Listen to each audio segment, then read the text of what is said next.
নমস্কার, আমি অর্পিতা মুখার্জি। আপনারা দেখছেন অর্পিতা শ্রীকুঠি। স্বাদের ঘরোয়া ঠিকানা অর্পিতা শ্রীকুঠিতে আমার সকল বন্ধুকে অনেক অনেক স্বাগত জানাই।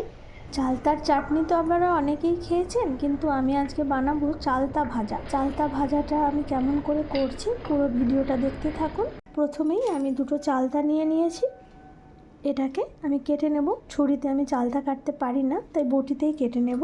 চালতা ভাজা বানানোর জন্য একটা মশলা রেডি করে নেব। তার জন্য নিয়েছি মৌরি, নিয়েছি ধনে, নিয়েছি জিরে,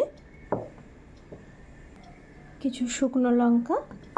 এটা আমি একটু ড্রাই রোস্ট করে নেব।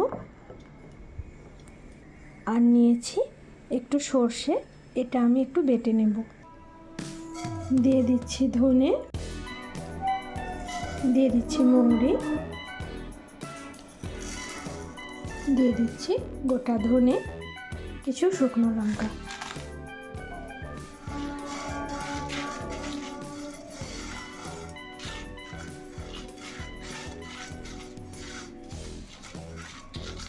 এর আগেও আমি খাড়া মশলা আমার ভিডিওয়ে আমি পোস্ট করেছিলাম, তো আরও একবার করছি।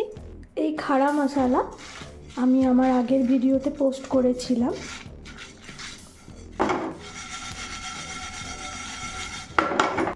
ভাজা মশলার একটা সুন্দর গন্ধ উঠেছে, তার মানে বুঝে নিতে হবে যে এটা এবার আমি নামিয়ে নেব।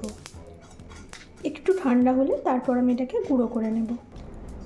চালতা কাটা হয়ে গেছে, দেখুন এইভাবে আমি চালতাগুলো কেটে নিয়েছি। গ্যাসের মধ্যে আমি একটি বোলের মধ্যে জল দিয়ে দিয়েছি। জলটা ফুটে গেছে, এবার আমি চালতাগুলো দিয়ে দিচ্ছি, একটু সেদ্ধ করে নেব। চালতা কাটার ভিডিও আমি আপনাদের সাথে শেয়ার করব এর পরের ভিডিওতে।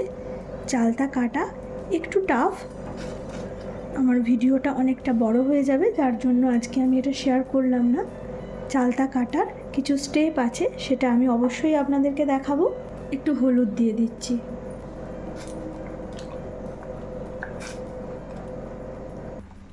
সেদ্ধ হয়ে গেছে, এবার আমি তুলে নিচ্ছি।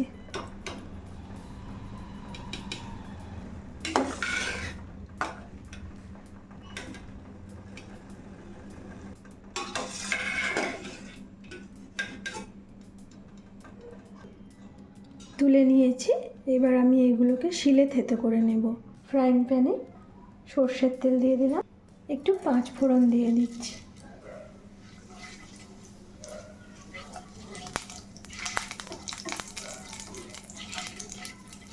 চালতাটা আমি থেতো করে নিয়েছিলাম, দেখে নিন। চালটা সেদ্ধ করে থেতো করে নিলে স্লিপ খেয়ে চলে যায় না শিল থেকে। যদি কাঁচা অবস্থায় আমরা চালটাকে সেদ্ধ করি তাহলে স্লিপ কেটে চলে যাওয়ার চান্স থাকে, কিন্তু সেদ্ধ করে যদি আমরা থেতো করি তাহলে কিন্তু আর স্লিপ কাটার চান্স থাকে না। খুব সুন্দর করে থেতো করা যায় শিলের মধ্যে। এটা একটা টিপস।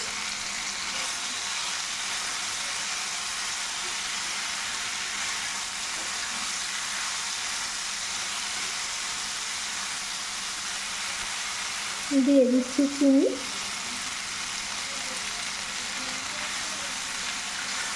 দিয়ে দিচ্ছি পরিমাণ মতো নুন। আর যে সর্ষেটা নিয়েছিলাম সেটা অল্প নিয়েছিলাম, এটা বেটে এর মধ্যে দিয়ে দিচ্ছি। এই চালতা ভাজা অসাধারণ লাগে।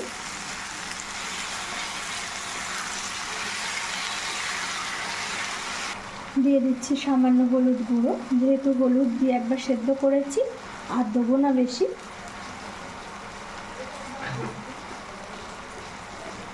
দিয়ে দিচ্ছি লঙ্কা গুঁড়ো,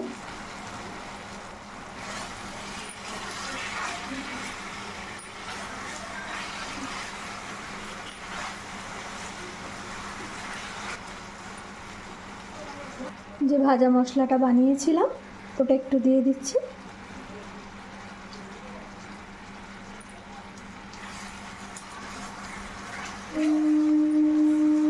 দেখুন কি দারুণ হয়েছে চালতা ভাজা, আমার প্রায় হয়ে এসেছে।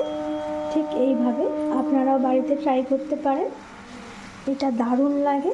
দেখুন চালতা ভাজা আমার একদম কমপ্লিট। ভিডিওটা আপনাদের কেমন লাগলো আপনাদের মতামত জানাবেন।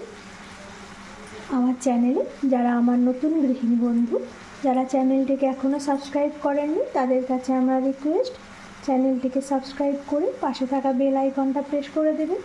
তাহলে আমার চ্যানেলে সমস্ত নোটিফিকেশান সব থেকে আগে আপনার কাছেই পৌঁছে যাবে। ভালো থাকুন, সুস্থ থাকুন আর প্রাণ ভরে ভালোবাসুন আপনার রান্নাঘরকে। আজকের মতো নমস্কার। পরের দিন নিয়ে আসবো আরও নতুন দুর্দান্ত এক স্বাদের রেসিপি।